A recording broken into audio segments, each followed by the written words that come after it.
Ευχαριστούμε το φιλόξενο χώρο εδώ του Οικόπολης, το Οικολογικό Δίκτυο διοργανώνει αυτή τη συζήτηση. Δύο σημαντικά πρόσωπα του οικολογικού, του ελευθεριακού, του αντιμιλιταριστικού, ελληνιστικού και ακτιβιστικού κινήματος των Ηνωμένων Πολιτειών της Αμερικής και του Καναδά. Υπάρχει αντίστοιχη εμπειρία από πολύ μακριά, από την δεκαετία του 60 πολύ δυνατά και μέχρι σήμερα, και εκπροσωπούν και οι δύο ομιλητές μας αυτό το ρεύμα της κοινωνικής οικολογίας, την σφραγίδα του οποίου έχει βάλει η σκέψη του Μάριο Μπούξη. Αυτές οι ιδέες έχουν επηρεάσει σε ένα παγκόσμιο επίπεδο τους ανθρώπους, τα κινήματα, τους ακαδημαϊκούς και μια πολύ σημαντική εξέλιξη τα τελευταία χρόνια. Έκπληξη για όσους δεν έχουν αντιληφθεί τις διεργασίες που υπάρχουν στην κουρδική κοινωνία. Η επιρροή των ιδεών αυτών είχαμε τις προηγούμενες μέρες και στο συνέδριο του ΤΙΣΕ για την κοινωνική οικολογία, όπου ήταν άνθρωποι της σκέψης και του ακτιβισμού από διάφορα μέρη της Ευρώπης, αλλά και από την Τουρκία και το ζωντανό πολιτικό κίνημα, όπου παρουσίασαν τις εξελίξεις και τις ιδέες που σήμερα έχουν επηρεάσει αρκετό μέρος εκεί στις κουρδικές περιοχές. Στη συνέχεια και οι πιο καλεσμένοι θα μιλήσουν σε μια πρώτη εναρκτήρια τοποθέτηση και θα έχουμε την ευκαιρία να κάνουμε διάλογο και σε όσους δεν βρίσκονται σήμερα στην αίθουσα. Υπάρχει δυνατότητα του web stream και θα έχουμε τη δυνατότητα μετά και να αναπαράξουμε ευρύτερα από την μαγνητοσκόπηση που γίνεται αυτής της συζήτησης. Σίγουρα το οικολογικό κίνημα έχει να αξιοποιήσει τις αγωνιστικές εμπειρίες και τις ιδεολογικές κατακτήσεις ολόκληρου του κινήματος της ανθρώπινης χειραφέτησης. Τουλάχιστον εμείς εδώ έτσι αντιλαμβανόμαστε την οικολογία, όχι δηλαδή ως έναν απλό περιβαλλοντισμό. Η ίδια η επιθυμία μας για μια πιο δίκαιη κοινωνία, με περισσότερη συλλογικότητα, κοινωνία, δημιουργικότητα, χωρίς αυταρχισμούς και ιεραρχίες, τέμνεται σαφώς με τα πιο αντιεξουσιαστικά, σοσιαλιστικά οράματα. Όμως, παρόλα αυτά, έχει σημασία σήμερα, όπου ζούμε και σε μια περίοδο όπου είδαμε να βρίσκεται η οικολογία στην εξουσία, εντός εισαγωγικών, να ξεκαθαρίσουμε ότι δεν φανταζόμαστε την οικολογία ως σημαία ευκαιρίας, ούτε ως καθεστώς, ούτε πρέπει να δουλειάξει το κίνημα σε έναν κυβερνητισμό χωρίς τέλος. Θα πρέπει να ξεκαθαρίσουμε πόσο η οικολογική σκέψη έχει επηρεάσει τον τρόπο ζωής και τις συμπεριφορές των ανθρώπων, πόσο κατανοεί κανείς το μέγεθος της οικολογικής κρίσης, πόσο αμφισβητεί τις υπάρχουσες σχέσεις εξουσίας, πόσο συνδέει την περιβαλλοντική καταστροφή με τον τρόπο παραγωγής και κατανάλωσης, πόσο προτιμά τελικά τη δουλειά του μεμιλιού σε επίπεδο κοινωνίας, σκέψης, από το θόρυβο του αύριο τενεκέ. Σήμερα, όπως και τα προηγούμενα χρόνια, σε αυτή τη φάση της κοινωνικής, πολιτικής και οικονομικής εξέλιξης, έχουμε να διαλέξουμε ανάμεσα στην αυτονομία και τον συγκεντρωτισμό, τον αυτοκαθορισμό και τον ευρωκαθορισμό, το συλλογικό και το μαζικό, τη δημοκρατία και τον αυταρχισμό, το μικρό και το μεγάλο, την αποκέντρωση και την γραφειοκρατία, την αποδοχή της διαφοράς και την ομογενοποίηση, την πολυδιάσταση και την εξειδίκευση, την αυτόνομη δημιουργία και την τυποποίηση, την εναλλακτική τεχνολογία και τον τεχνοκρατισμό, την αποστρατικοποίηση και τον μιλιταρισμό, τη συνεννόηση και τον εθνικισμό. Και όποιος δεν αρνείται τη λατρεία της παραγωγής και της ατέλειωτης προόδου και ανάπτυξης, την κυριαρχία στη φύση, την κατευθυνόμενη κατανάλωση, τη λαιλασία της γης, την απολυταρχία της αγοράς και την κοινωνία του κέρδους, τον εκφασισμό της κοινωνικής ζωής, την κυριαρχία των ειδικών, το κουρέλιασμα των ανθρώπινων συνειδήσεων, δεν μπορεί παρά να είναι αντίθετος στη μεγιστοποίηση, στη συγκέντρωση, τον επιστημονισμό, την τεχνοκρατία, τον καταναλωτισμό, τον μιλιταρισμό, τον κρατισμό, την κυριαρχία. Πρέπει λοιπόν να μπροστά στην ανάγκη να σώσουμε λίγο από το αύριο που μας κλέβουν, να επαναπροσδιορίσουμε τις ανάγκες μας, τον τρόπο της ζωής μας και να επιδιώξουμε εκείνες τις δομικές αλλαγές που είναι απαραίτητες στην κοινωνία και στους θεσμούς.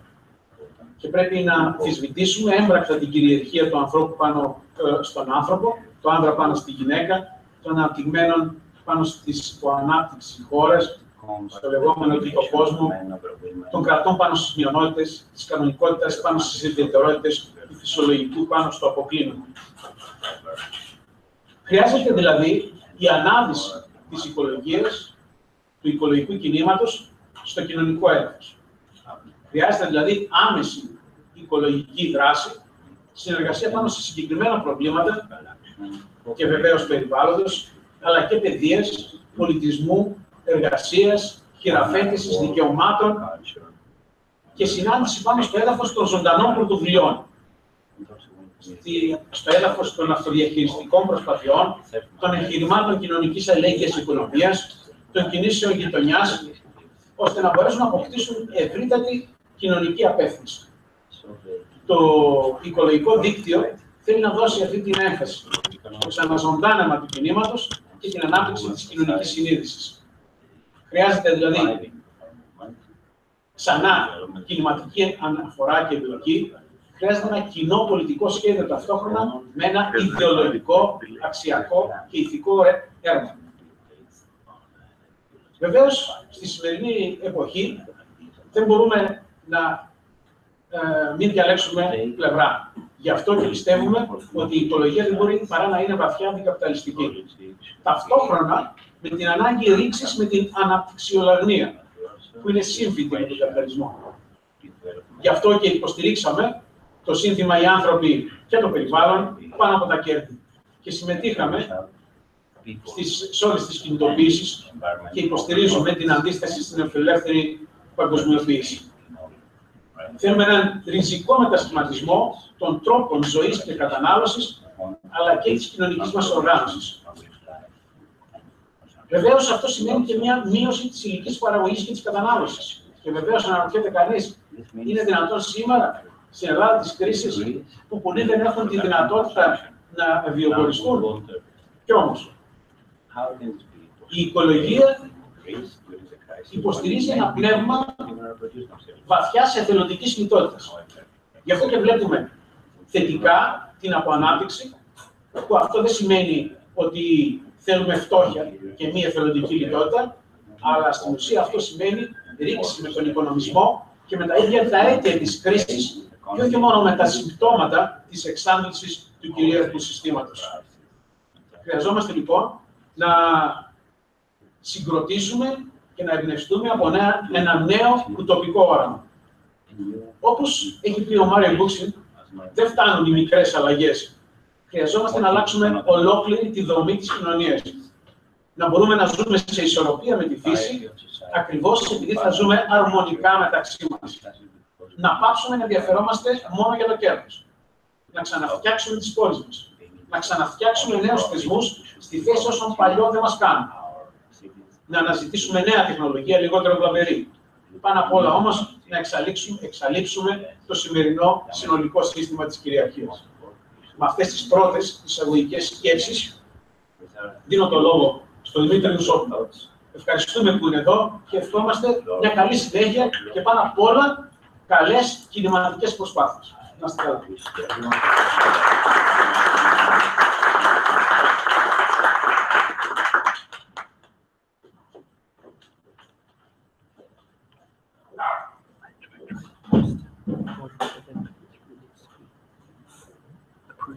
Yes. I'm going to say essentially three things here this evening. First, in 1996, I and a number of friends and neighbors in my city, Montreal, we founded the Urban Ecology Center of Montreal. The Urban Ecology Center of Montreal. And we did this for a number of reasons. One is because the environmentalist movement in Canada, and to a large extent in the United States, was primarily focused on saving seals, saving forests, saving rivers, saving a lot of the natural space, which is common in Canada, which is all very good to be done. But nobody was paying attention to the impact on the city, on the citizens in neighborhoods in the city. In other words, nobody was particularly concerned about air pollution in the city, or waste pollution in the city, or issues of public transportation in the city, or recycling and reusing and reducing within the city, and so on. So we founded the Urban Ecology Center of Montreal, and the second reason why we founded this institution was in order to advance three major ideas. One was, under the umbrella of social ecology, to advance the idea of the ecological city. What is the ecological city? What could it be? And we could not do such a program of public education, of research, if we also did not envisage and promote the democratic city. You cannot have an ecological city if it is not deeply democratic, and you cannot have a democratic city if it is not deeply ecological.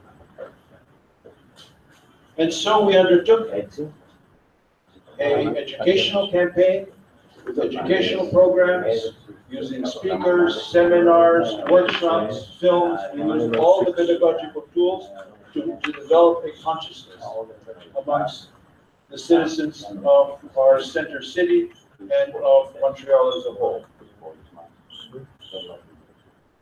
As we were moving along in what we were trying to do, we said to ourselves, the social movements in our city are fragmented.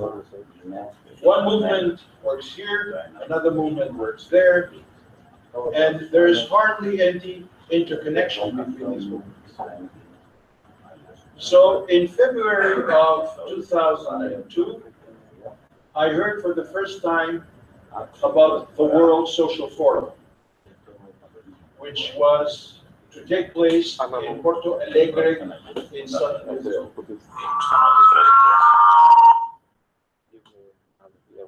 And I was toying with the idea of going to this social forum in southern Brazil, but you know, it cost a lot of money to travel from the northern hemisphere to the southern hemisphere.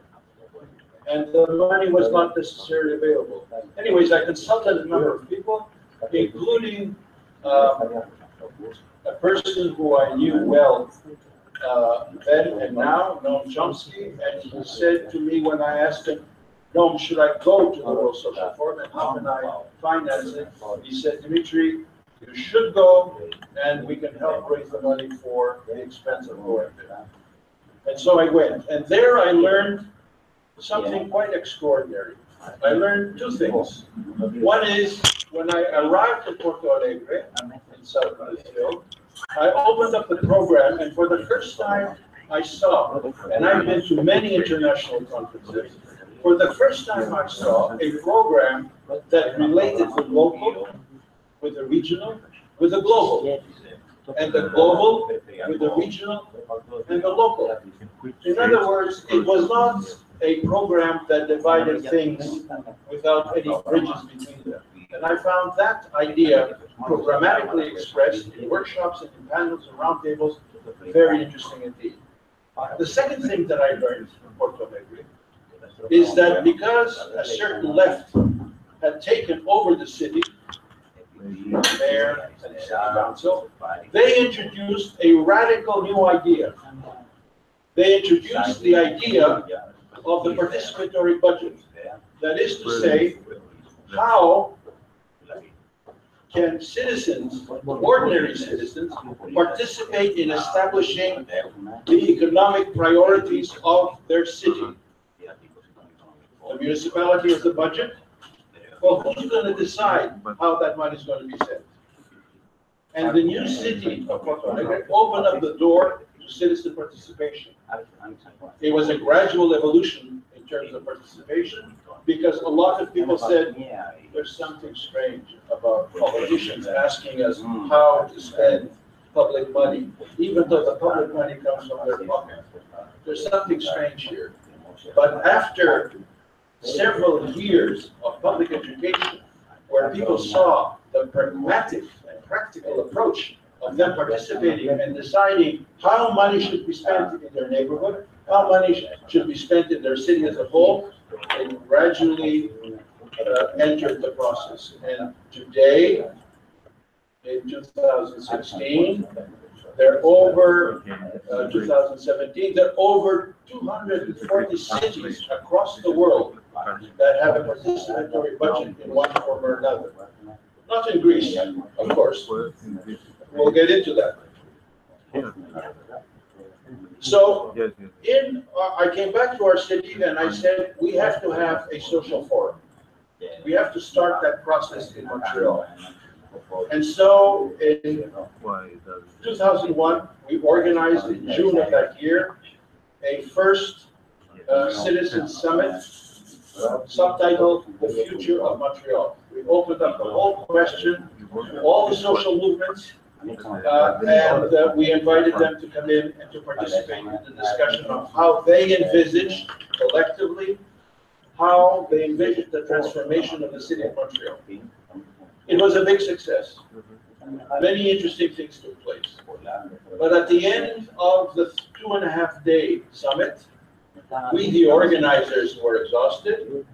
But because it was successful, we were immediately virtually assaulted with people saying, we want another citizen summit. In November of that year, 2001, there were the municipal elections.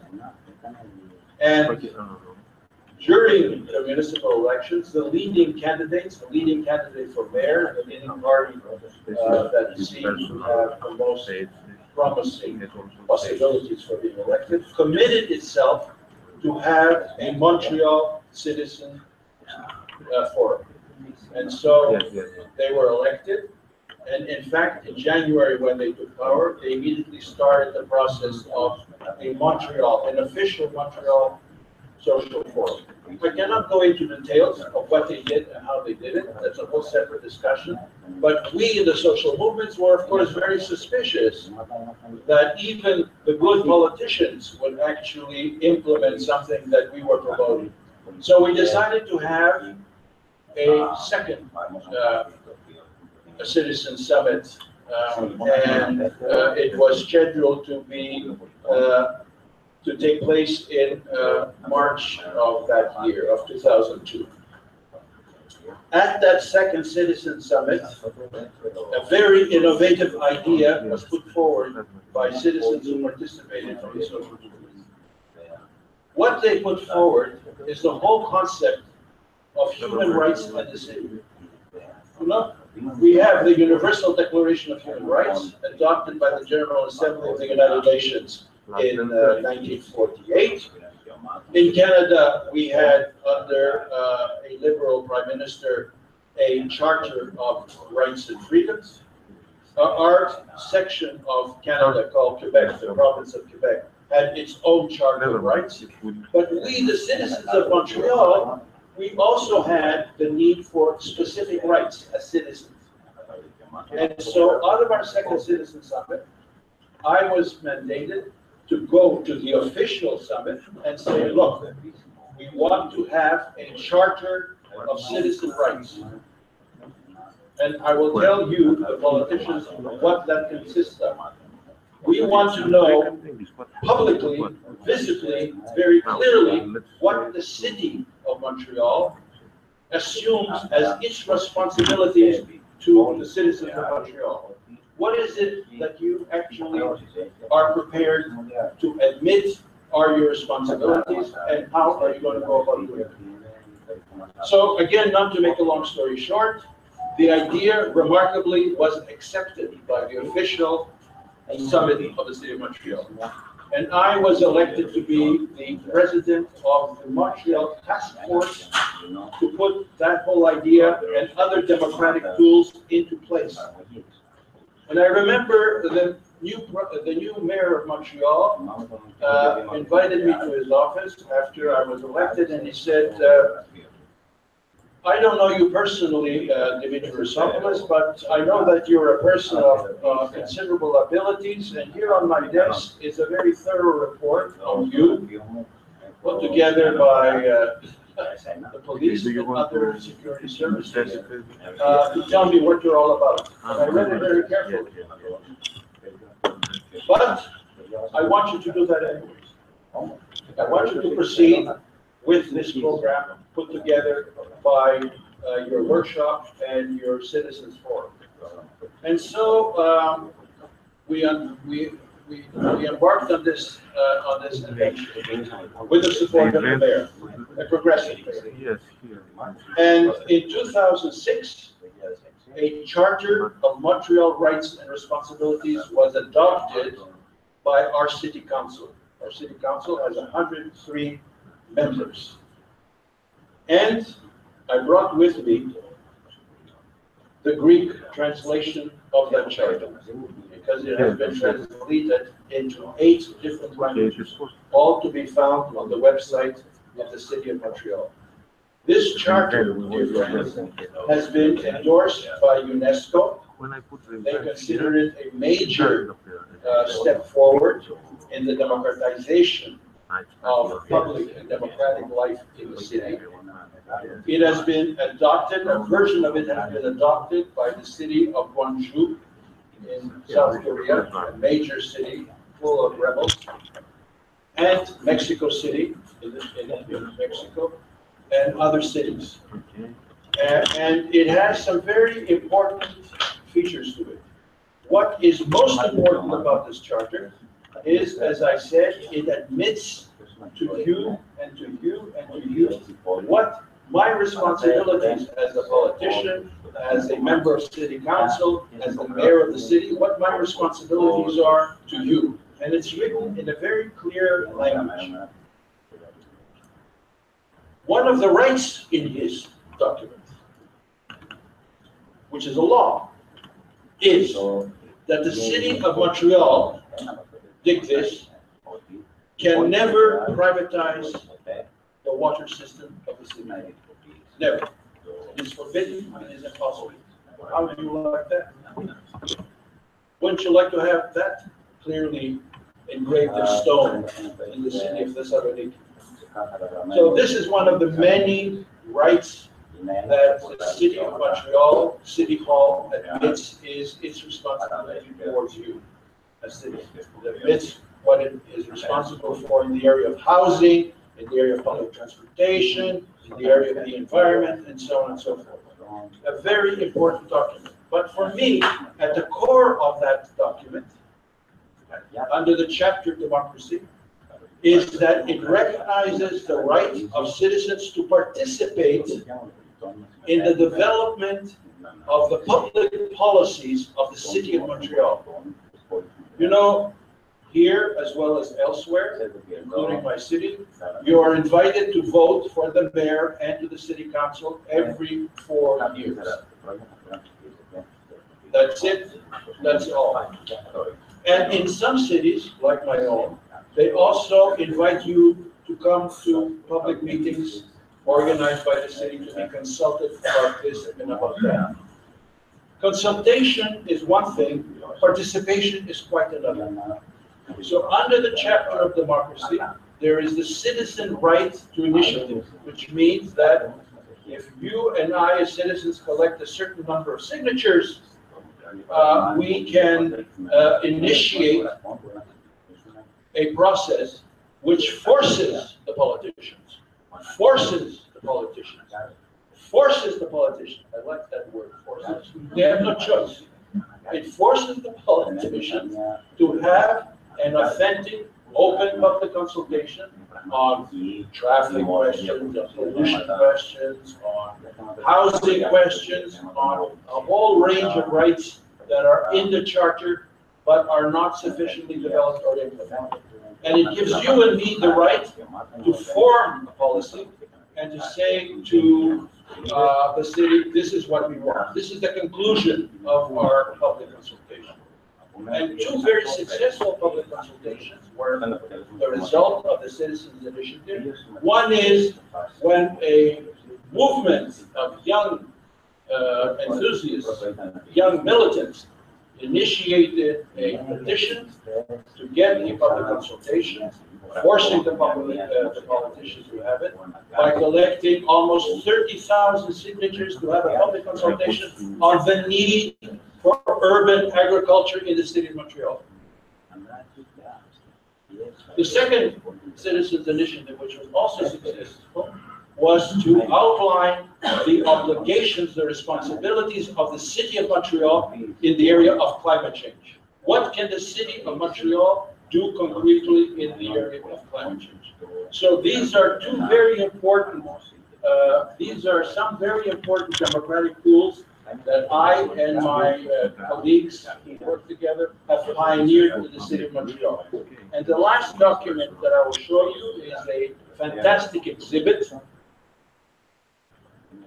that we helped organize in City Hall. I'm leaving these documents with you here so that you can enjoy reading them and studying them. If you have any questions, don't hesitate to get in touch with us on the history of local democracy in Montreal. It was a whole historical exhibit where thousands of people attended, and the exhibit document is here. Okay. Let me say in conclusion, because I really want us to discuss these things.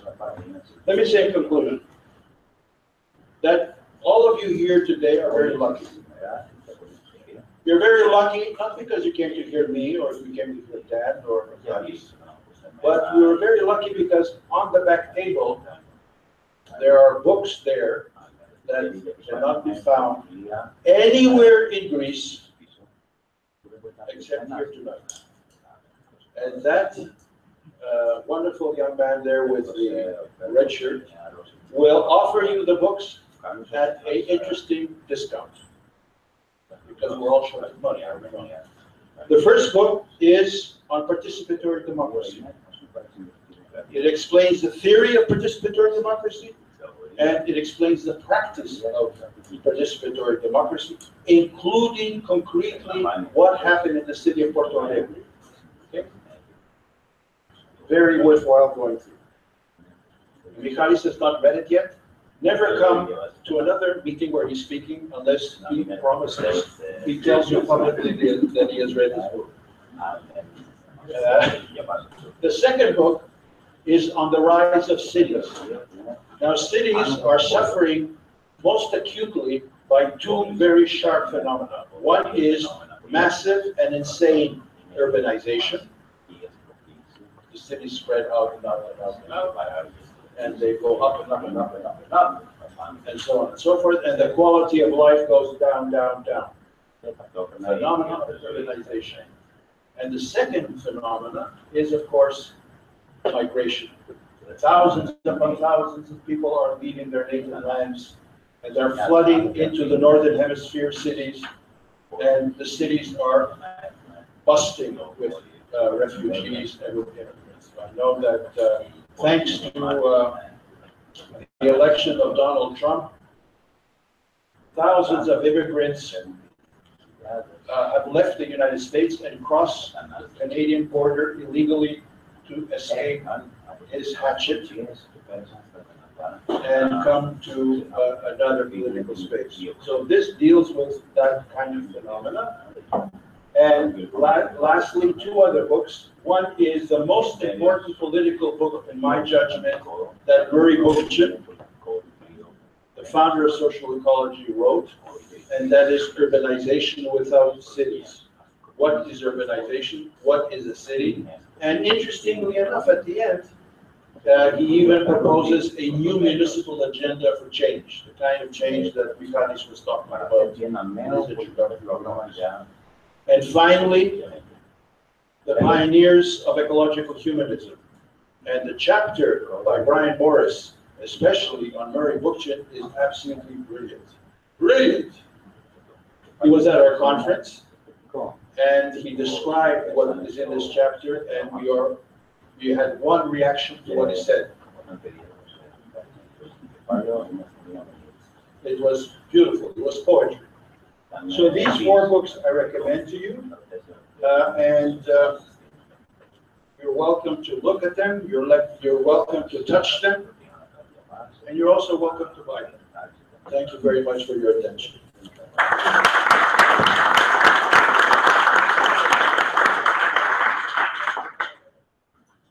Ευχαριστούμε τον Δημήτρη Ρουσόπουλο για όλα αυτά που στο κόμμα κατοικιώθηση, μάλιστα. Θα περάσουμε ταχύτατα στον Daniel Chodorkoff, που υπήρξε συνειδητής στο Ινστιτούτο Κοινωνικής Οικολογίας στο Γερμανό. Είχα την ευτυχία να δω ένας πραγματικός δάσκαλος. Και τελευταία του ενασχόληση είναι η λογοτεχνία. Αλλά αυτό είναι λίγο εκτός θέματος. Παρ' όλα αυτά είναι μια, από ό,τι καταλαβαίνω, σημαντική πλευρά της ζωής του. Μαζί με τον Μάρια Μπούξιν έχουμε διδάξει την κοινωνική οικολογία σε αρκετές οικογένειες ανθρώπων σε όλο τον κόσμο.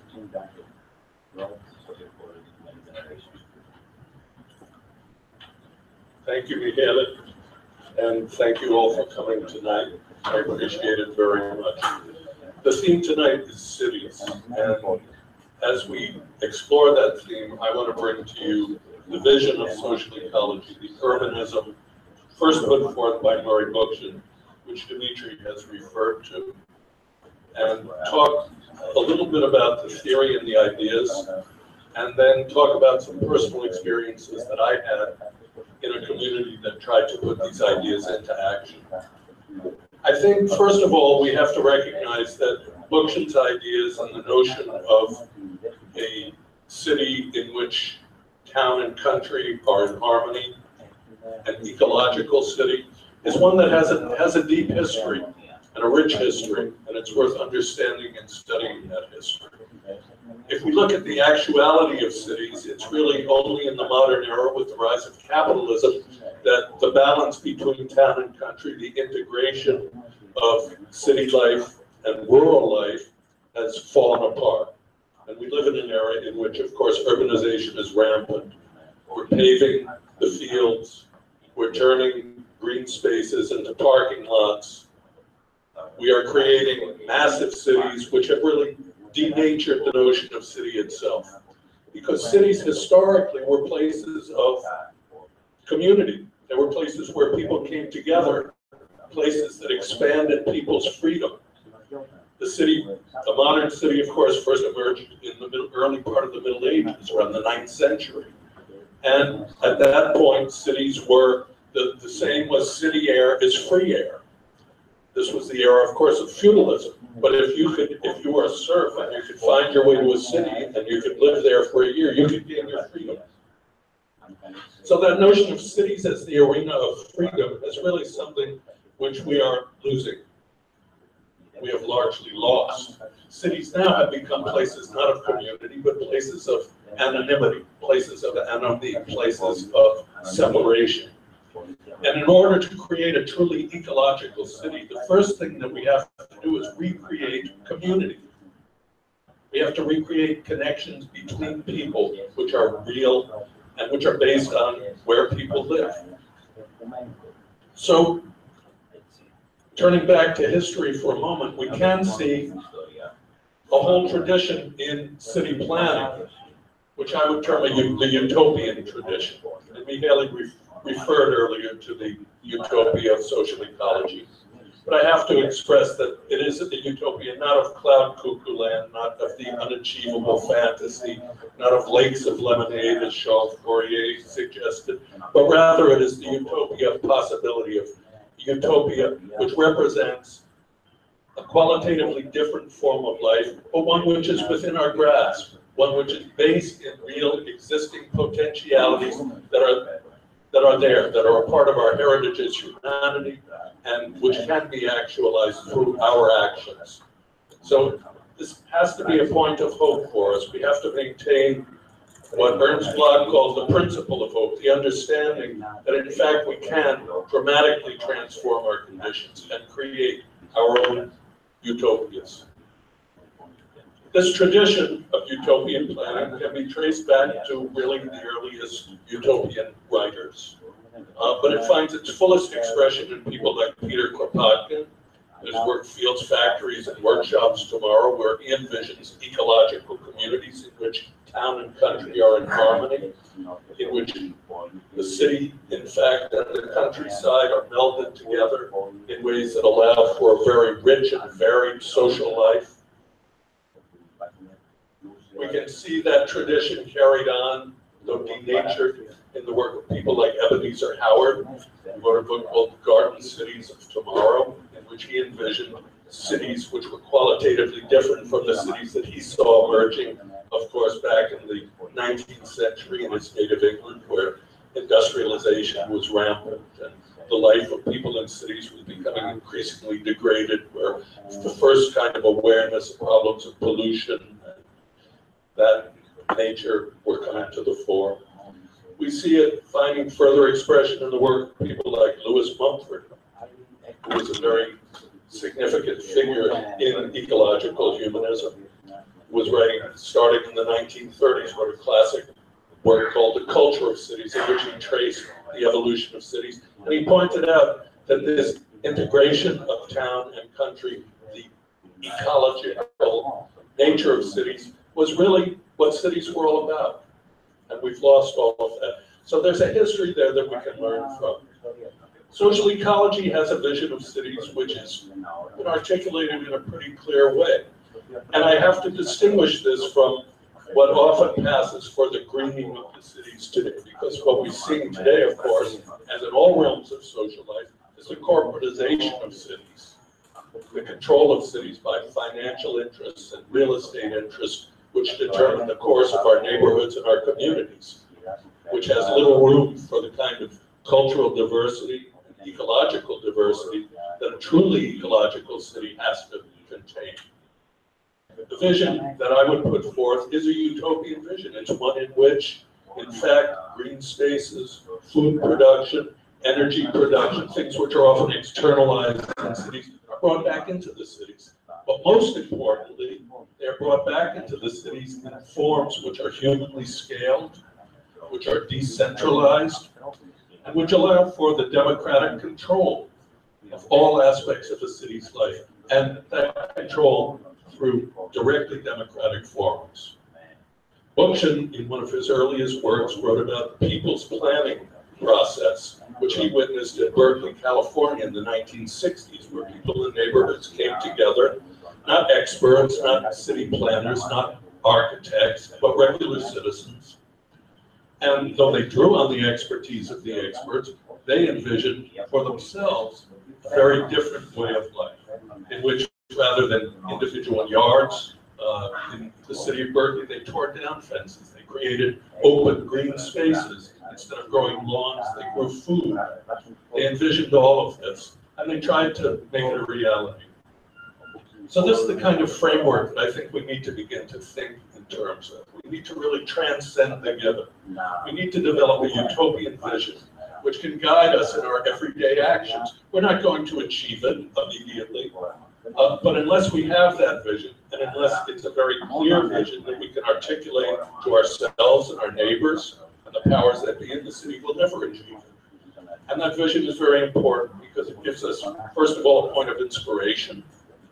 It can lead people to aspire to something other than that what is, to create what should be and what could be. Secondly, it helps us orient our actions. I'm all for action, I'm all for direct action. But what I've seen too often in our social movements is that we act for the sake of action without a real sense of the direction that we're going. So without that overarching vision, we can't be sure that the little incremental steps we're taking today are going to get us where we want to go. We need it to orient us. So this kind of utopian vision really can only be developed through a collective process, a process of participatory planning. And I saw this process at work in a very unlikely place, way back in the 1970s, before many of you were born. But I was lucky enough, through my involvement with the Institute for Social Ecology, to work in what was known then as the Lower East Side neighborhood in New York City. If you know anything of New York City, you know that the Lower East Side was the traditional portal of immigration. It's always been a ghetto. It's had all of the ills that one associates with the ghetto: substandard housing, high rates of unemployment, high rates of tuberculosis, low rates of education, et cetera, violence, drugs. And the Lower East Side was at that point, one of the worst ghettos in New York City. 40% of all of the property in this 30 square block neighborhood consisted of abandoned buildings and vacant lots, which were owned by the city. And it was a Puerto Rican neighborhood at that time. Before that, it had been the home to Italian immigrants, Jewish immigrants, Irish immigrants, Chinese, and virtually all of the immigrant groups that came to America first made their homes at the Lower East Side, and they moved on from there. But the Puerto Rican people who lived there said, wait a minute, we like it here. This is a great place to live, even though the conditions are terrible. The location is wonderful. And we have a community here, and we want to keep that. We don't want to move on. We want to remake our neighborhood. We want to do it along these kinds of utopian lines. They had an ecological vision for their city, for their neighborhood. And this is how the Institute became involved. We were able to offer some technical assistance and program planning assistance. And what I saw was a neighborhood which literally began to transform itself. People organized, and they went into the abandoned buildings, initially as squatters, through a process that they called sweat equity urban homesteading. They used their own labor. They didn't have equity. They didn't have money to invest in real estate, but they had labor, and they discovered that in their neighborhood there were many skills. Their approach was to first utilize what was there directly in their community, and only after they exhausted those resources to look outside the community. They had a vision of a self-reliant neighborhood. So they took over the abandoned buildings.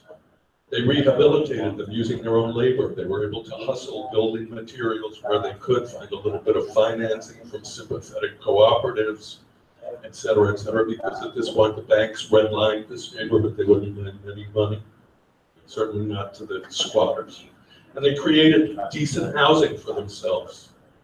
They created low-income, tenant-managed cooperative housing, in which people continued after the buildings were done to maintain the buildings through sweating. And they came to us and they said, you know, there's an energy crisis going on. This was 1974. Some of you don't remember, but there was an Arab oil embargo. And this was when really the first awareness of energy as an issue in a crisis began to emerge. And they said, you know, we want to do something about that. You guys are working with solar energy. And by the way, in 1974, people thought we were crazy talking about solar energy and wind power and things of that sort. But we understood there was potential there. So we helped them develop solar energy systems. Actually, it was the first urban application of solar energy anywhere in the United States. And they were very successful with that. And we helped them put a windmill up on top of their building. At which point, Con Edison, the electrical utility for New York City, said, no, you can't do that. You know, we have a monopoly on energy. And they said, well, we're going to feed it back into your grid. They said, oh, no, you blow out your little 1,800 watt windmill.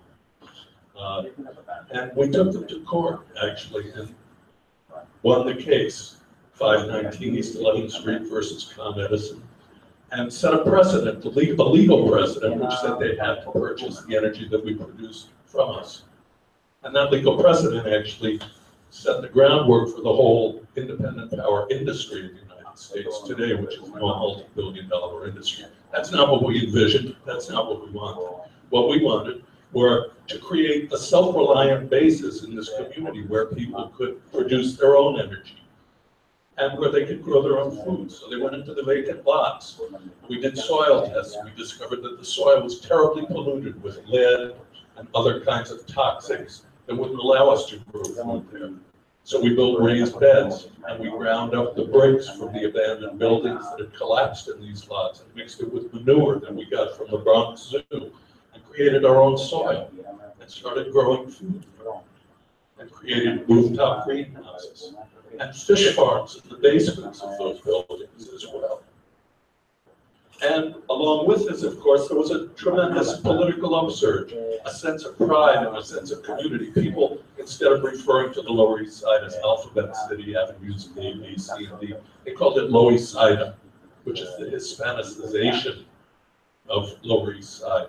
And it was a very symbolic act, the naming of the neighborhood. It was claiming it as their place, their space, and a place where they were committed and where they wanted to stay. Along with the physical reconstruction of the neighborhood, people created storefront clinics and legal offices. They created a food cooperative, a fuel oil purchasing cooperative, a community credit union. Turns out that even in the poorest neighborhoods, there's a tremendous amount of money that flows out of the neighborhood. People are buying food, they're paying bills for fuel, they're buying clothing, but it's all going out. So instead they said, let's find a way to use the resources in this neighborhood for ourselves, for our community. They created a whole structure of cooperatives, and the cooperatives were linked together as well. And most importantly, they began to hold quarterly town meetings, community meetings, where people came together to make decisions, the kinds of decisions that Dimitri was talking about and more, through a directly democratic process where everyone in the neighborhood had a vote. They made sure that the over 100 community organizations that had developed were all represented there, but anyone who lived in that neighborhood could come into these meetings 4 times a year and participate in making decisions. And they began a participatory planning process. They literally went block by block, building by building in this neighborhood and said, okay, this abandoned building is going to be low-income housing. This one is going to be elderly housing. This will be artist housing. This vacant lot will be a garden. This vacant lot will be a playground for the children. We're going to plant trees here because we want a space where people can go and relax. And they began the physical transformation of their neighborhood through a combination of direct action, political action. They were able to actually elect a representative to the city council who literally represented their interests, who took her lead from decisions that were made at these quarterly town meetings, and through also identifying sympathetic people in the city bureaucracy who would help them. This was a very successful process. So successful, in fact, that ultimately it led to its own downfall. I wish I could tell you today that you could go to the Lower East Side and you would see an ecological community blossoming in the heart of New York City, but I can't. Because unfortunately, though some of the projects have survived, there are still over 40 cooperative low-income houses that were built through sweat equity urban homesteading and maintained. As the neighborhood became a community, as they physically transformed the neighborhood, it also became very attractive. And a process known as gentrification began, where, because unfortunately we hadn't had the foresight to actually gain ownership and control of all of the city-owned properties, but Rudolph Giuliani, who you may have heard of, a real bastard if there ever was one, became mayor. He said, the era of socialism on the Lower East Side is over.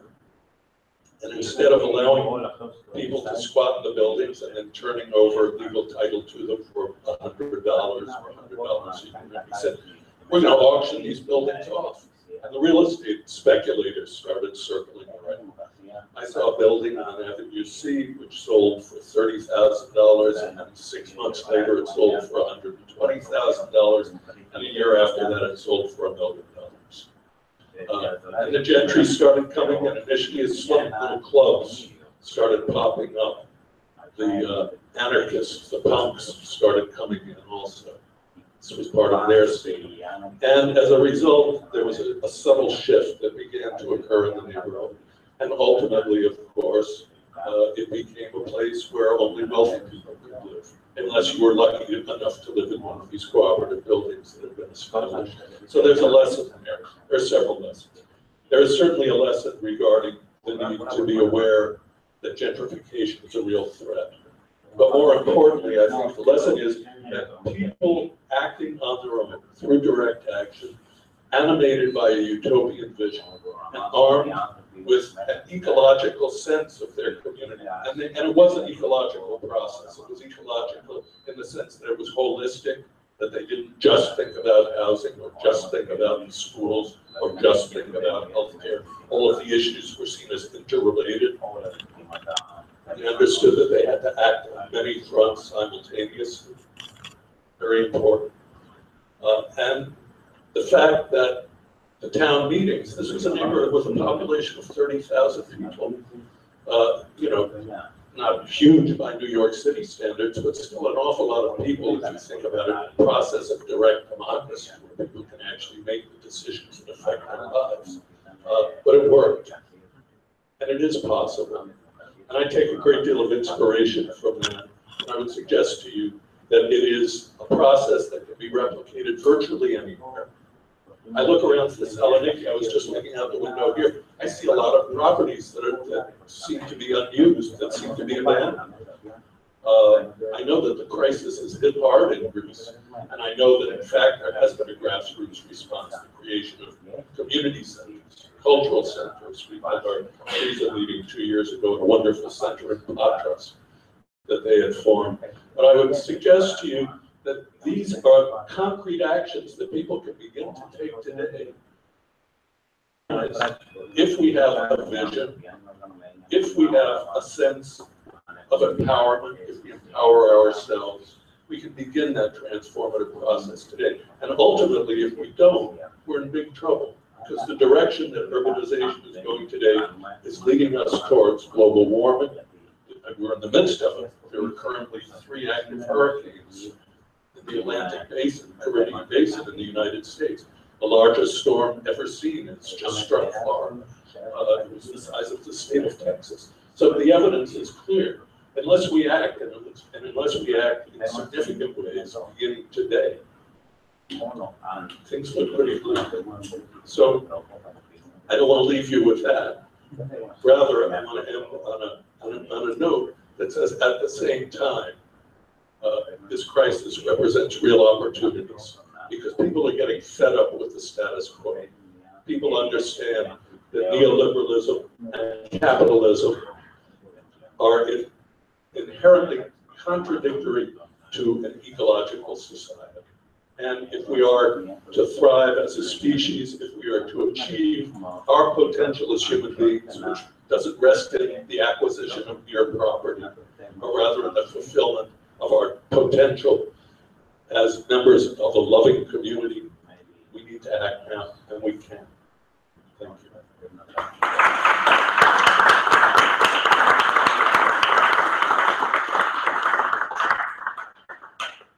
Ευχαριστούμε και τον Daniel Chodorkoff για την συνολική συζήτηση.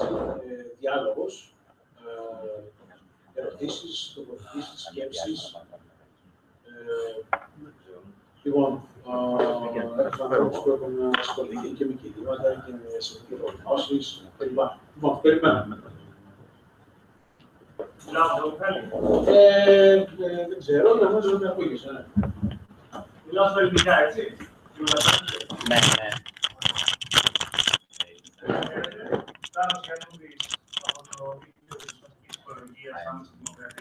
Pablo from the network of Radical Ecology. Very briefly, I would like to tell you that I'm 100% in agreement with what you said, and I think that Ecology has a clear anti-capitalist direction, holistic view This is the importance of social ecology. We need to, all these dispersed theories that have emerged have to be unified, have a planetary unified narrative, not only in relation to the environment, but also in the relation to the communities, and of course bottom up.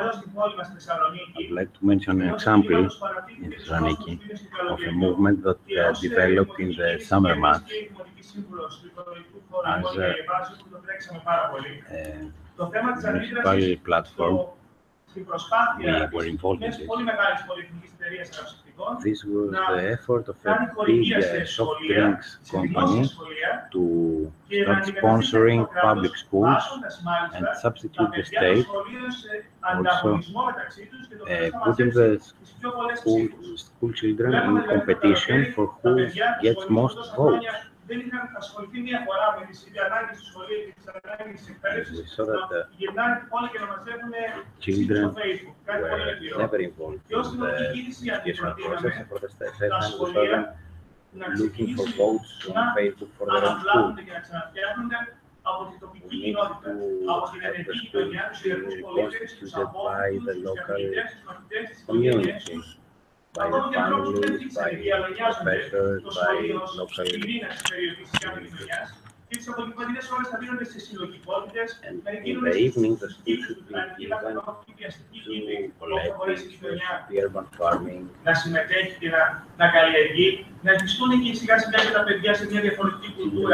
Introduced to a different culture that is more sustainable and more collaborative. Παρόλο που εντάξει, προφανώς δεν μπορέσαμε να σταματήσουμε τον διαγωνισμό αυτό, είχαμε μια καλή μαγιά και σε μια βάση για το αύριο. Συγχωρητήρω με ανθρώπους που πρώτη φορά σηκώθηκαν από το εργαλείο και καταλήγονται για ανθρώπους που έχουν ένα καπιταλιστικό και ένα καταναλωτικό τρόπο ζωής. Το να μιλήσεις για ένα επικαιρικό ζήτημα είναι μια καλή αρχή. Γιατί θα τους δείξεις μια πρώτη από κάτι που άμεσα τους μοιάζει, τους δείξεις μια διαφορετική οπτική, θα μπορέσεις μετέπειτα να τους κάνεις να δουν κάτι ευρύτερο, να εκτιστούν σε ένα διαφορετικό τρόπο ζωής και σε ένα διαφορετικό τρόπο δράσης. Και για να κλείσω αυτό και να κάνεις και το δικηγόρο του διαβόλου. Και ένα ερώτημα που και εμένα το ίδιο, μετά από μια δεκαετία σχεδόν στον οικολογικό χώρο, δεν είναι πολύ σημαντικό. Αν και εφόσον η οικολογία και πάλι μπορούν να συνεργαστούν, είναι έννοιες συνεργαζόμενες και όχι αλληλοσυγκρουόμενες. Και αν παράλληλα με τον αγώνα για την βελτίωση της καθημερινότητας ζωής της πόλης, αγώνα αναγκαίο, πρέπει να ξεκινήσει ο οικολογικός χώρος και έναν αγώνα για την ουσιαστική αποκέντρωση. Along with the struggle for everyday life, should we, cities, should we start a process of digitalization? Mr. Roussopoulos that used the expression public education of the city of Montreal as a preparation for the work done afterwards. And I'm curious how did you go about this?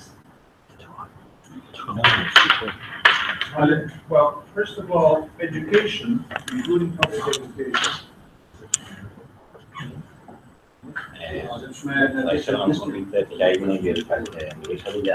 Public education has two components, critique and alternative to the critique.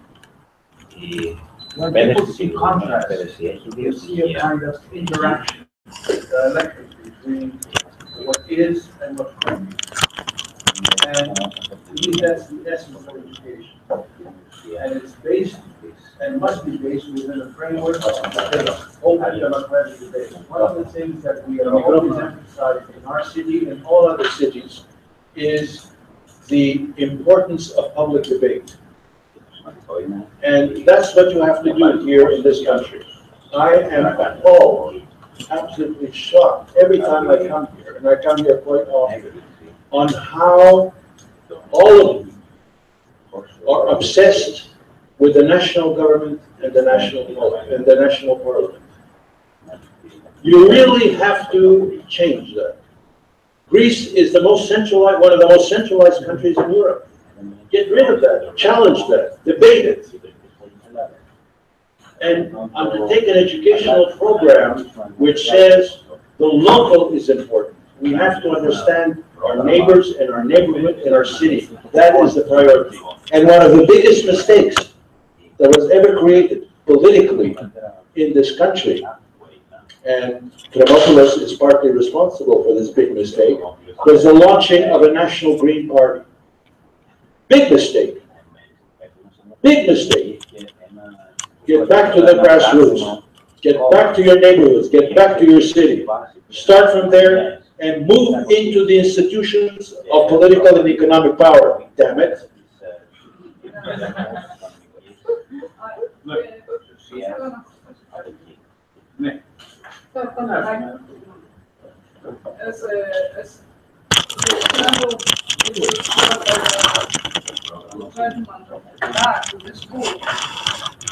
There is a negative example, negative experience coming from the USA with schools.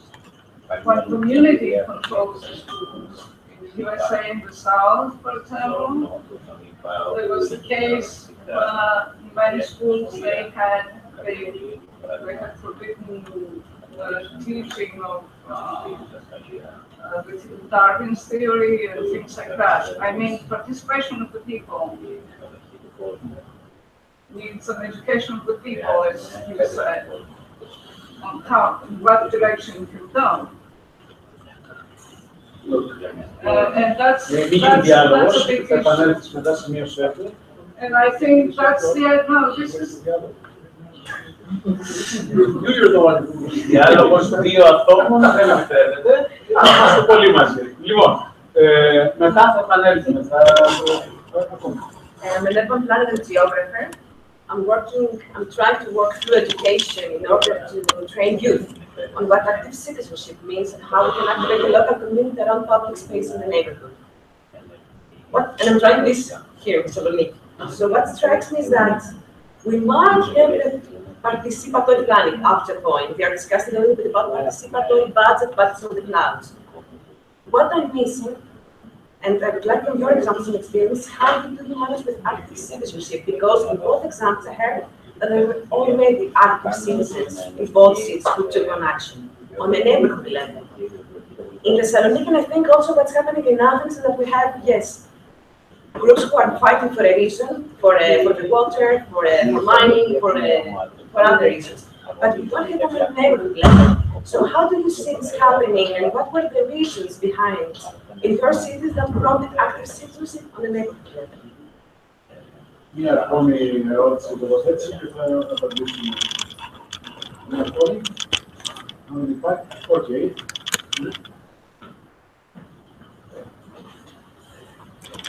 Συμφωνώ με την ανάλυση. Αυτό το οποίο όμως ήθελα να πω στην Ελλάδα είναι ανεπαρκώ να λέμε ότι είναι το πιο συγκεντρωτικό κράτος στην Ευρώπη και μετά άλλη μεριά πρέπει να το αμέσως να θέλουμε να το αλλάξουμε. Θέλω να πω δηλαδή ότι πρέπει να δώσουμε τη μάχη στις μάχες στην κοινωνικά μας και στην θέματα πρέπει να δώσουμε τη μάχη για την όσο ο κρατικός μηχανισμός που θα λειτουργούν από ένα κέντρο πρέπει να μπει σε αυτό το κέντρο που λέγεται Συμβούλιο και νομική για να μπορείς να αλλάξεις την ισορροπία ισχύως. Άρα αυτό το θεωρώ τεράστιο γιατί εδώ το οικολογικό κίνημα ξεκίνησε από τις πόλεις και τις μηχανές και έφτασε στο σημείο να δει το ελληνικό κράτος και πρέπει να πάμε και μέσα στη Βουλή για να αλλάξουμε τους νόμους και να το αποκεντρώσουμε. Then so the Greek state entered the parliament and changed it from inside.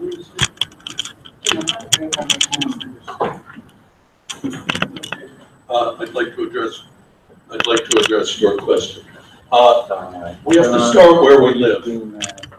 And in the Lower East Side, it began first by people organizing tenants organizations in their buildings.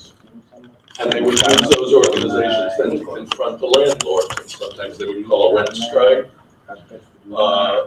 or they would find other ways to put pressure to get a response. Then they organized block associations. And those block associations saw that there were common problems on the block. This vacant lot is full of rats. We have to do something about it. And rather than just petition the city to come do something about it, which they did do, the city was often unresponsive, so they said, okay, we'll clean it out ourselves. And they would go to the local bodega, and they found a guy who would give them garbage bags, and they'd call for a Saturday for everyone to get together, and they would come clean out the vacant lot. And that did several things. It improved the direct environment in which they lived. But more importantly, it allowed for people who were living very isolated lives to see who their neighbors were and to make connections with them.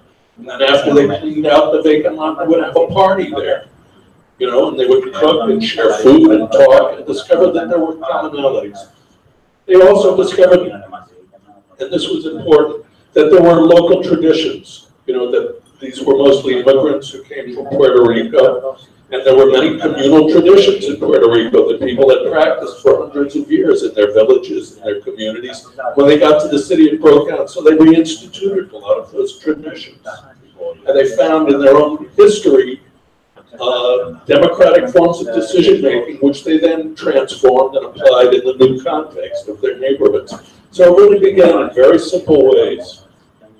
And it's, I want to emphasize, you know, we talk about community development, and in the US, that's really come to mean, you know, how can we bring a new business into the community to provide jobs? Well, people need jobs in a capitalist economy, obviously, but community development, from the perspective that I saw it at work in Lower East Side, it was really about creating community, creating relationships between people, face-to-face, unmediated ties. And they could recognize common interests, commonality. They could come together to debate, to disagree. You know, I come from a small town in Vermont, and we've governed ourselves with direct democracy for 200 years there. Town meetings, New England tradition that Bookchin drew on actually in developing his idea of libertarian municipalism. So I don't think it's impossible. I think it takes an effort, but you begin where you live.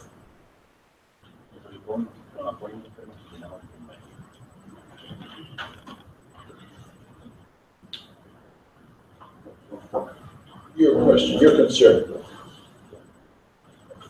The United States is a society with deep contradictions.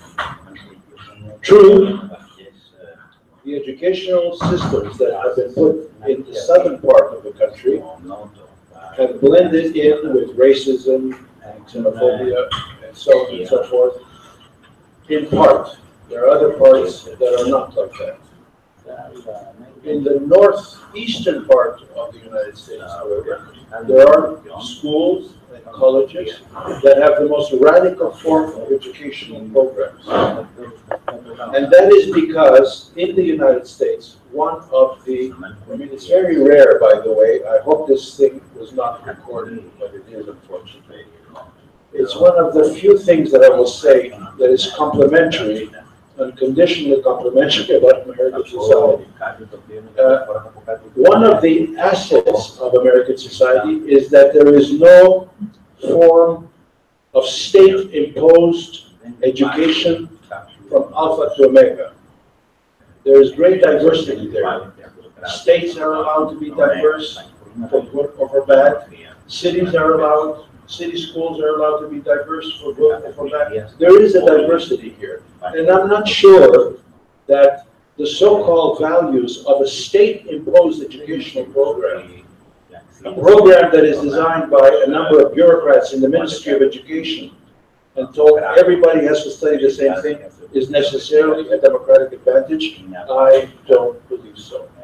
So we have to find ways in our communities to promote public education programs that are from the bottom up. And we have to be able to have educational programs, seminars, workshops, conferences that discuss all subjects, democratically all subjects. And in the heart of that educational process must be one objective: to transform our neighborhoods and our cities into ecological and democratic cities. And that is the beginning of public education. To open up people's imagination as to what a democratic and ecological neighborhood and city are all about. That's what I would say in reply to your concern. And as far as your concern is concerned, goes, which is a very important concern, my city is possibly the most politically, the most decentralized city of any city in North America. It was one of the demands of the urban left, of which I was a very active and prominent member. We wanted to decentralize City Hall. There was too much power in City Hall. And so, to make a long story short, we succeeded in creating a city with 19 different boroughs, 19 different neighborhoods. And we also succeeded to put in each one of those 19 boroughs, a council that had two components to it. It had elected people who were city councilors, that is to say, they went from the neighborhood to the center city council, and there were also borough councilors, that is to say, people who were elected who had a specific responsibility to be concerned about the problems of their neighborhood. And each one of those 19 boroughs also has its own mayor. Montreal, with the exception of Paris, is the only city anywhere that I know that has 19 mayors, plus a mayor for the whole city, so we have 20 mayors. We can really knock them against the wall if we have the social force to do so. So within a borough, within a council, we open up the whole question of rights. And this is why I went to some length to talk about this document. Because this document is empowering. It tells people what we are to expect from them. What they admit publicly is their responsibility towards us. And there is a very important section there about education and what to do with youth. Okay? So I think that it is very important to show to youth that even though they can have democratic rights to participate in the election, they also have other rights. For example, they can sign a petition to demand a public consultation, even though they are not legally of age to vote. It's very important for young people to say, I'm only 16 years old, and I can participate and initiate a public discussion, a legal public discussion, to discuss about bicycles and urban agriculture and whatever. Wow. That's an important lesson for people, young people to understand. The second thing is, we live in a city of immigrants. Under this charter, you don't have to be a Canadian to enjoy the rights of this charter. How do you like that? Okay, so that's the beginning of young people being involved in a democratic political process.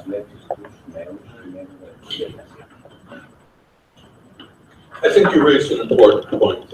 I agree with Dimitri completely. However, you know, when you talk about education in the South, where certain things were allowed, I mean, that not teaching evolution wasn't the worst of it. I mean, black people weren't allowed to go to these schools.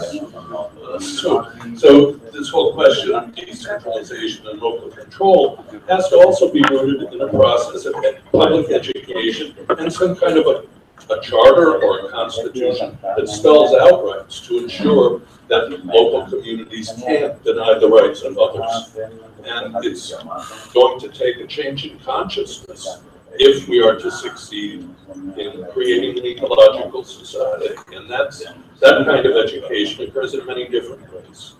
But it has to happen, it's crucial. So I don't want to just dismiss your concern, because I think it's real consciousness, awareness, what it is that people desire is important. It's all There is a important. movement against state control of education, and it's been used. I mean, this is from the 60s, I believe, etc.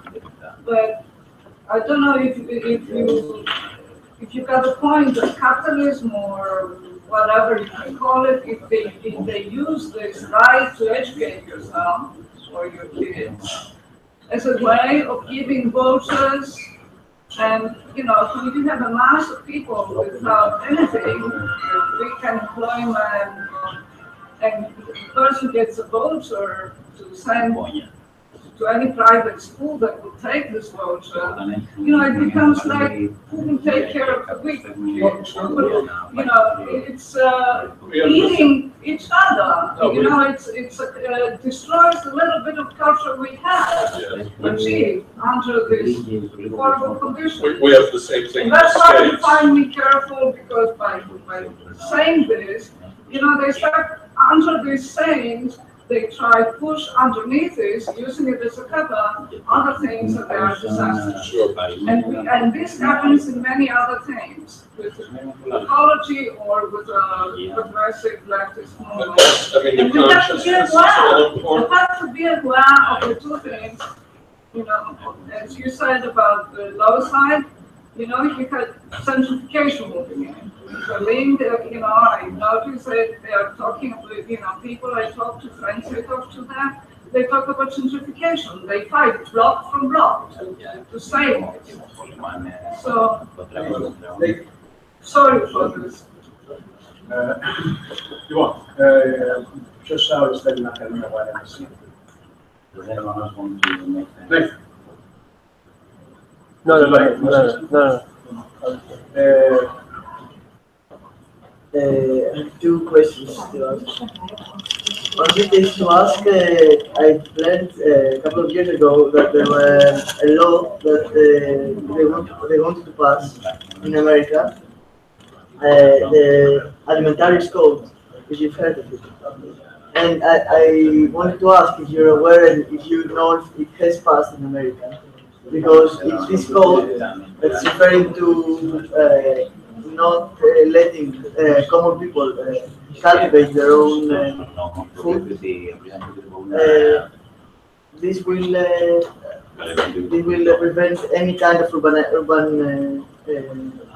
agriculture or something like this. I'm not sure. Can you repeat the question? Okay, I learned about a law that they want to pass in America and then to European countries. That was called Code Alimentarius. Alimentarius Code. Codex Alimentarius. Yeah, I don't know if this has passed in America. That people can't grow their own food? Yeah, no, it's not passed. There is a renaissance in local food production throughout America. People are creating community-supported agriculture projects, community farms, urban agriculture, small-scale organic agriculture. You know, and I don't think it would ever pass. Okay. And another one is something that I question myself if it's because we talk when we're talking about social ecology or the cities and modern. If in any, I totally agree that we should do something with things like this, that municipality consulting and that we all can act and interact in the social way, in the social life. But I wonder if it's some kind of remedy, the urban agriculture or something like this, because we talk about sustainability, but I don't know if we can ever reach sustainability through the modern cities in the way there are now.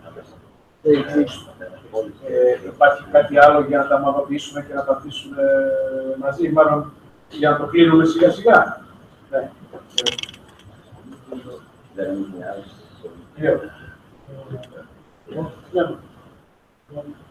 Τα τελευταία χρόνια στην Ελλάδα, λόγω της κρίσης, βλέπουμε ότι υπάρχει μια άφηση τοπικών κινημάτων και αστικών καλλιεργειών και καλλιεργικής στους μετανάστες και συνεταιρισμών. Αυτό μπορούμε να το παρατηρήσουμε και σε άλλες χώρες. You can observe this in other countries. It's a global phenomenon. Ωστόσο, However, το πρόβλημα βλέπω ότι είναι στη δικτύωση. the problem is in networking. Αν there's a problem το with παράδειγμα networking. For example, το Παγκόσμιο Φόρουμ, the Global κάπου Forum. το άταρε, κάπου σταμάτησε, κάπου δεν συνεχίζει πια. The Global Forum stopped for some reason, collapsed. Εμφανίστηκε στη θέση του ίσως το In the Occupy. USA, for example, there was the Occupy Γι' movement αυτό that took βλέπουμε ότι τα place. τελευταία χρόνια Have seen the last few years that δεν μπόρεσε να συνεχίσει. it has not been able to Πώς αντιμετωπίζετε advance εσείς to το go θέμα on. της δικτύωσης των τοπικών κινημάτων και How σε do επίπεδο you πόλης, view the αλλά και issue σε of μεγάλο επίπεδο? networking of local movements, Ένας both in αποτυχημένος προφανώς και municipal στρατόπους level and on the να higher κινούνται level? κόμματα. Way that Χρησιμοποίησαμε might και εμείς εδώ στην Ελλάδα και be είχαμε δικά μας failed τα is κινήματα, to έτσι. create political parties. Αλλά In Greece we used this and προφανώς we took our υπάρχει μια lessons from ανάγκη this. για δικτύωση όλων αυτών των κινημάτων. But of course, we should admit that there is a need for networking among the. Λοιπόν, επειδή αναφέρθηκε τουλάχιστον ο Δημήτρης και σε μένα κάποια στιγμή, θα ήθελα να πω ότι προφανώς και οι άνθρωποι δεν παίρνουν τα μαθήματά τους, όπως λέει ο Γιώργος, και συνεχίζουν. Θυμίζω ότι ο Μόνος στα νιάτα του ήταν κομμουνιστής, στατικός και μάλιστα έχει γράψει ότι ευτυχώς που δεν πήραμε την εξουσία.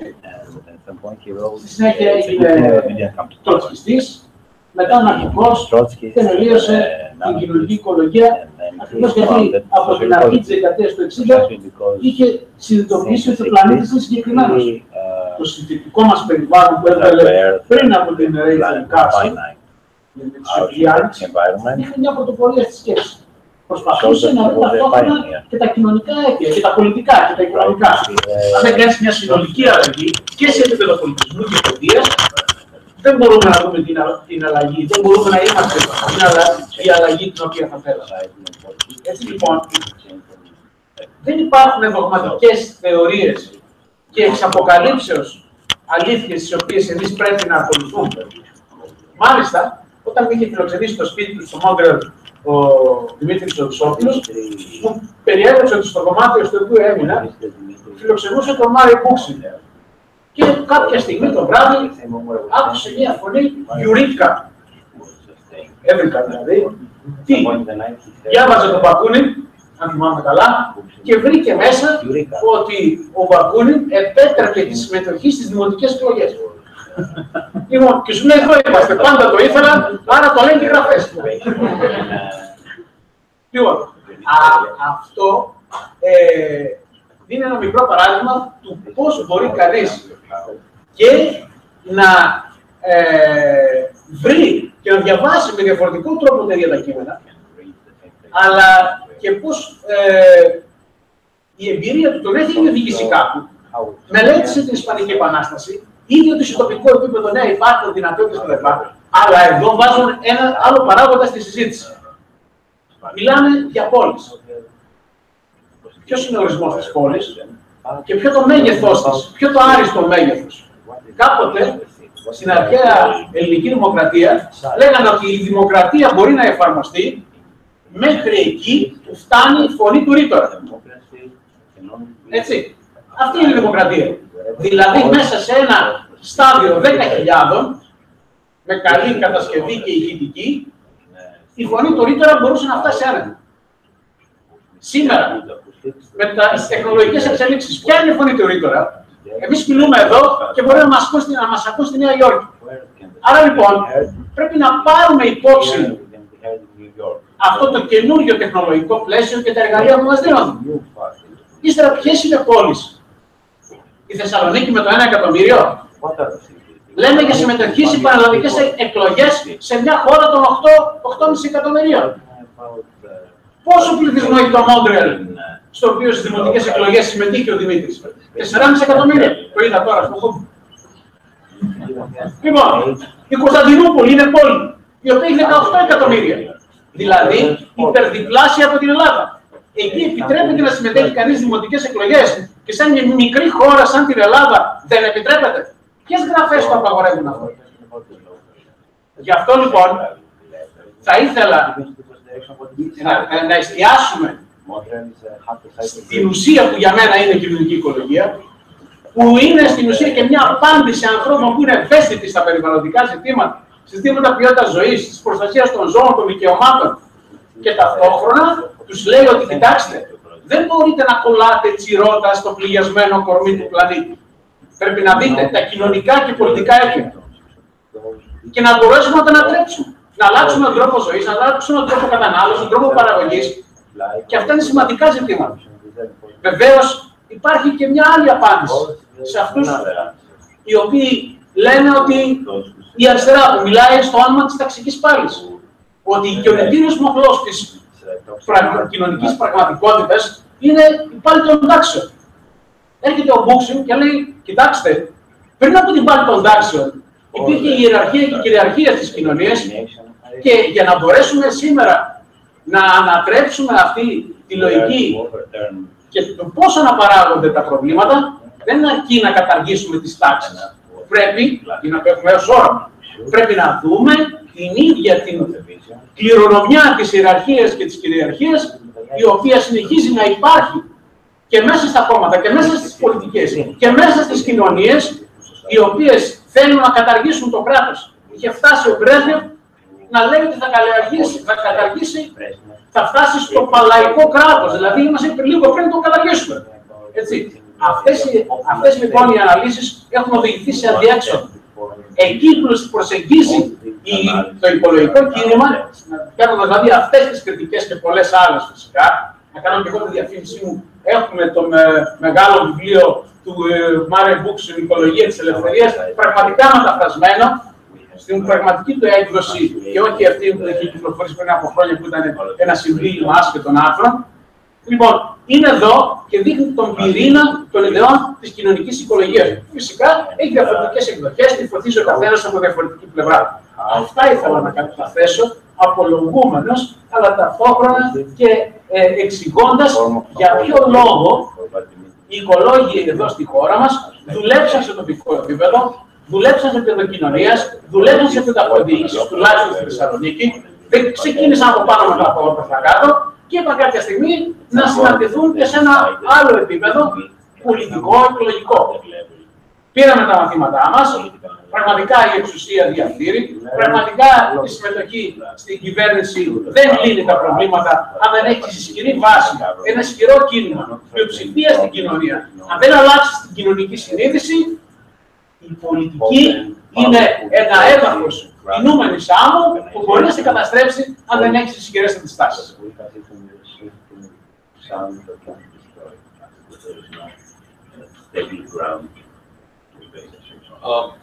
I'd like to address your question about networking first. Yes, we need to network, but networking needs to take a particular form, and it's called confederation. You create local assemblies. Those local assemblies make decisions that affect them directly, and they participate in decisions that affect them, but also affect other communities, which also have assemblies. And the decisions that are made are represented at a citywide level, and at a regional level, and then at a national or a geographic level beyond the region, and ultimately at a global level, but they are representative, they are not executives. They don't make the decision, they represent decisions made locally. And that's a form of networking, which is the flip side of decentralization. It can't be, competing neighborhoods. There has to be cooperation, there has to be coordination.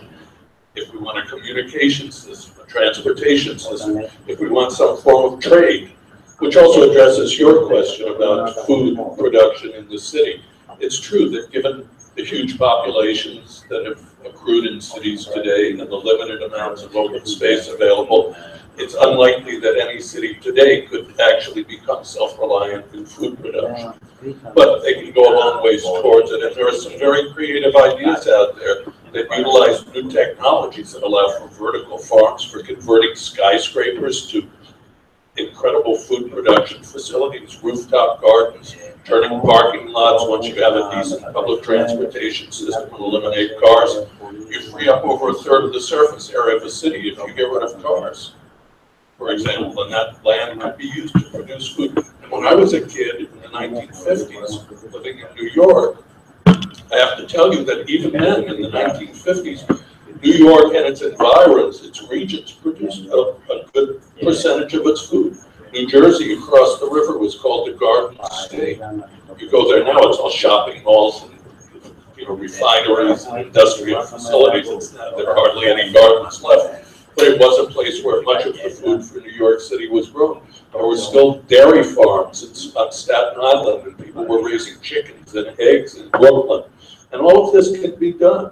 So we may not be able to achieve self-sufficiency 100%, nor would we want to be. Personally, I like to eat oranges. You can't grow oranges if you could in a greenhouse, So we established networks of trade. This is all very reasonable, but the idea is to utilize the resources that already exist in new creative ways. We don't really have, there's not much that we still have to invent. It's not a technological problem, it's a social problem.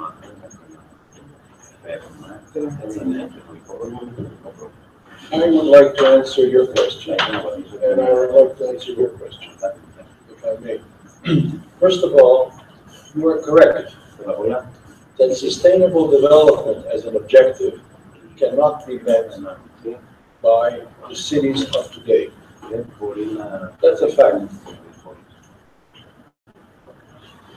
And that's why all of us here, the three of us, have emphasized that unless you change the city fundamentally in its social relations, its political relations, its economic relations within the city, it is impossible to obtain an ecological city. That's what you have to understand. Unless the city is evolving towards a deeply democratic city, it can never be an ecological city. It can never attain sustainable development or anything near it. Okay? So you cannot separate those two battles. As you're going out into the streets of Thessaloniki, into the neighborhoods of Thessaloniki, in your schools, in your public assemblies, you have to always argue that there is a correlation, a twin, between the ecological objectives and the democratic objectives. That's the only way to do it. And to get to your concerns, first of all, the World Social Forum is not dead.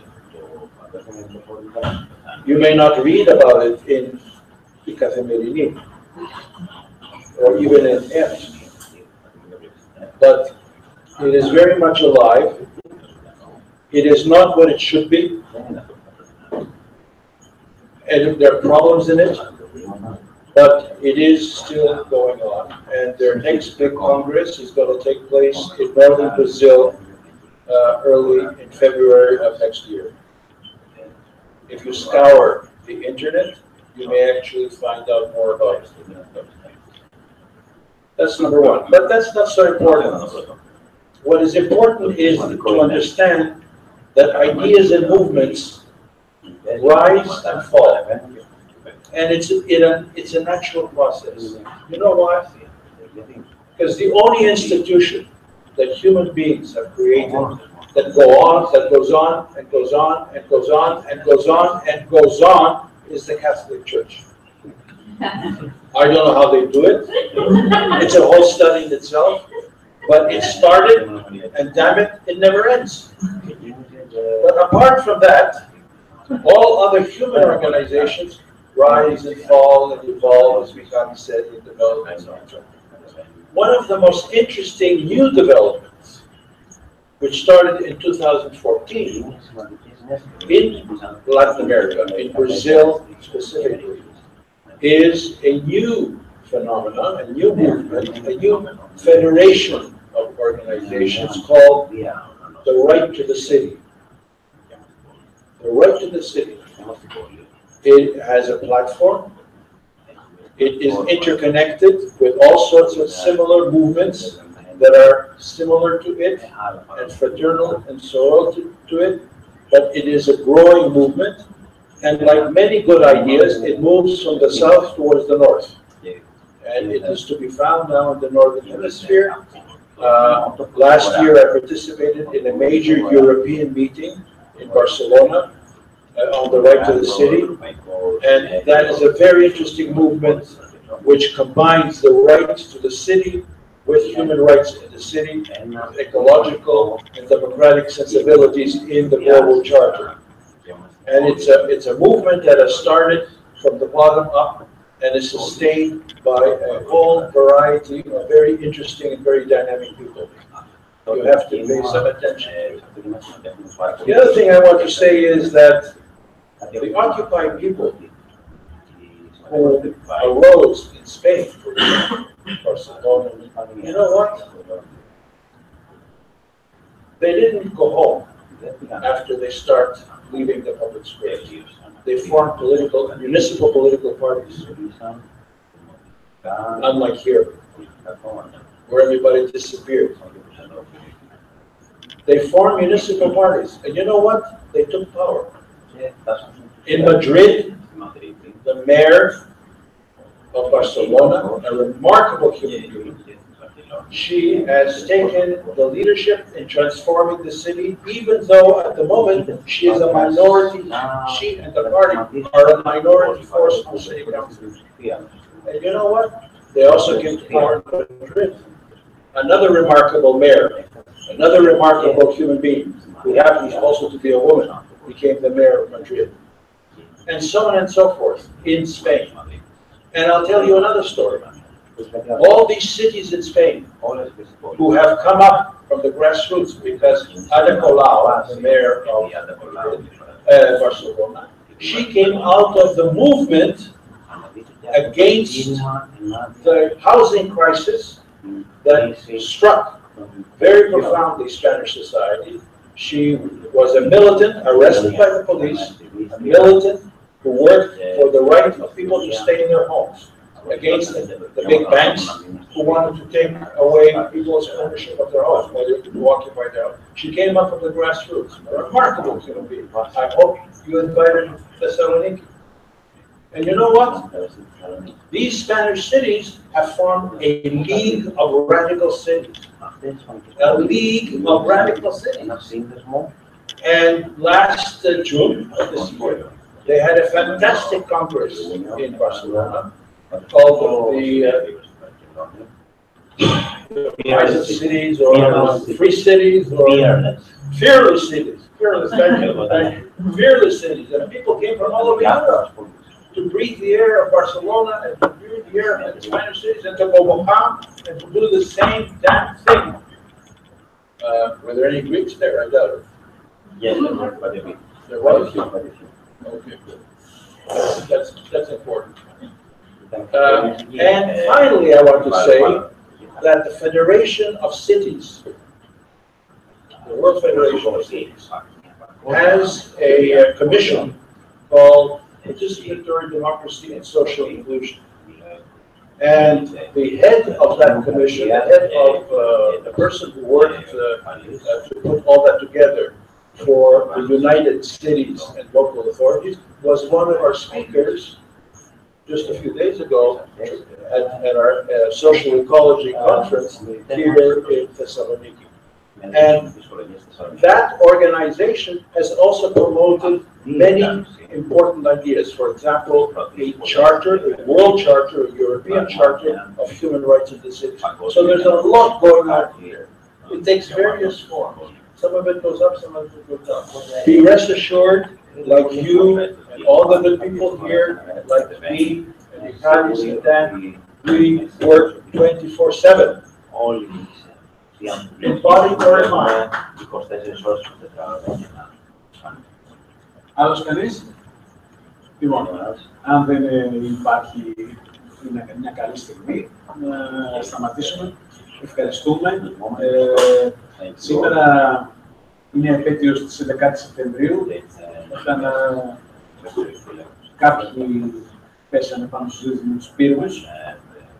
Εμείς τώρα συμπίπτει αυτή η νορμαλία, αυτή την εκδήλωση, με δύο Βορειοαμερικάνους. Δημήτρης είναι και Έλληνας. Εκεί ζει, αυτή είναι η πόλη του. Και εν πάση περιπτώσει θα ήθελα πριν κλείσουμε, μια και είναι 11η Σεπτεμβρίου, και ζούμε σε μια περιοχή όπου είναι κοντά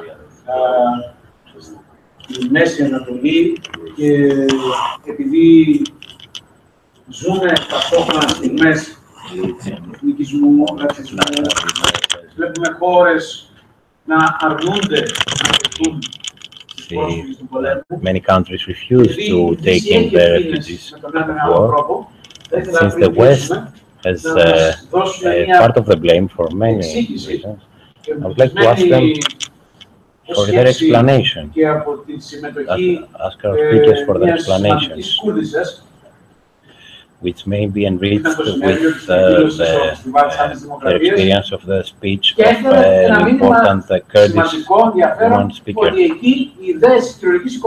who brought us the message that the ideas of social ecology are developing in the Kurdish region.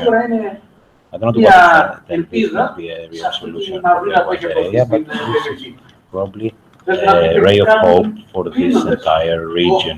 Do you want to comment on this in conclusion? We cannot have something like this in just 30 seconds. When we finish this talk, we can talk about it. Dan, do you want to talk about it? First of all, I want to say that Donald Trump does not represent America.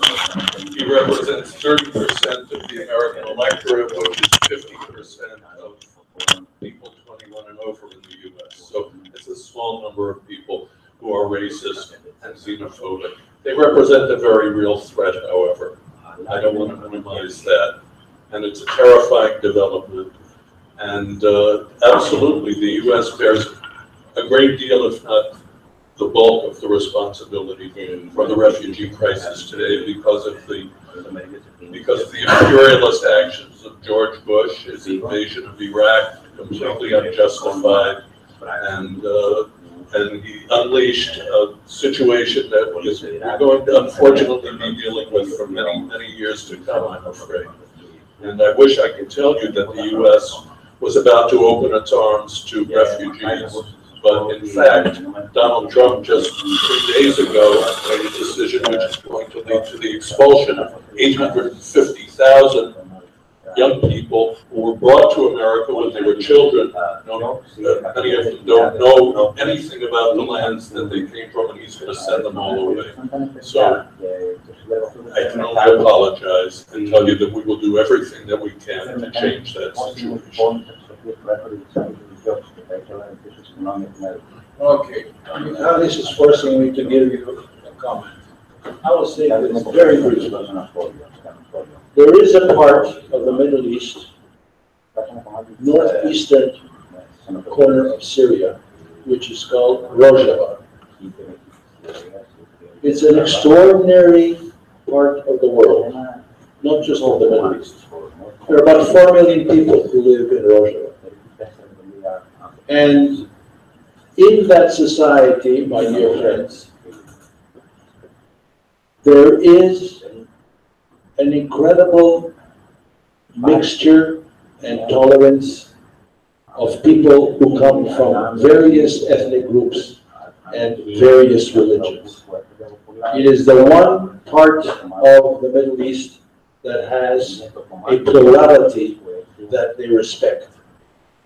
That's principle number one. And it's very unusual in that whole region, you can imagine. The second very unusual and extremely important thing that Rojava practices, not theorize about, but practices, is complete gender equality. Complete gender equality. All the administrative bodies of Rojava have a woman and a man who co-preside all the administrative bodies and all the public assemblies. For example, if we were in Rojava here tonight, you would have only three males speaking. Okay.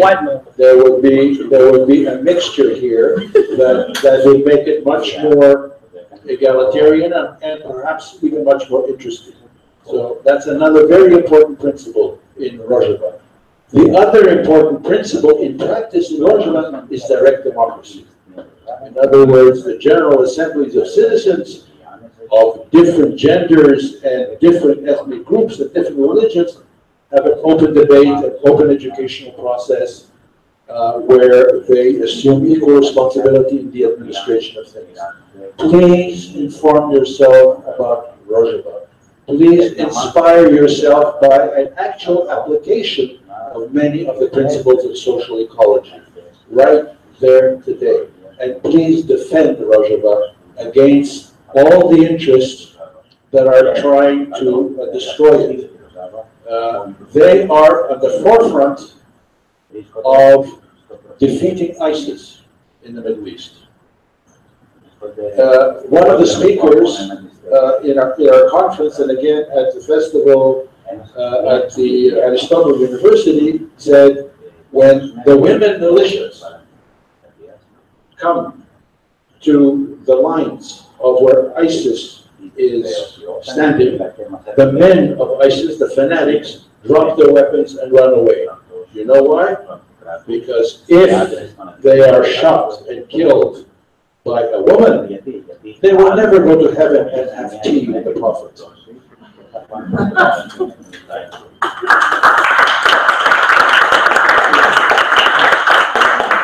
Ευχαριστούμε τον Δάνιο Δημήτρη. Σήμερα η άλλη Αμερική ήταν εδώ. Να είστε καλά.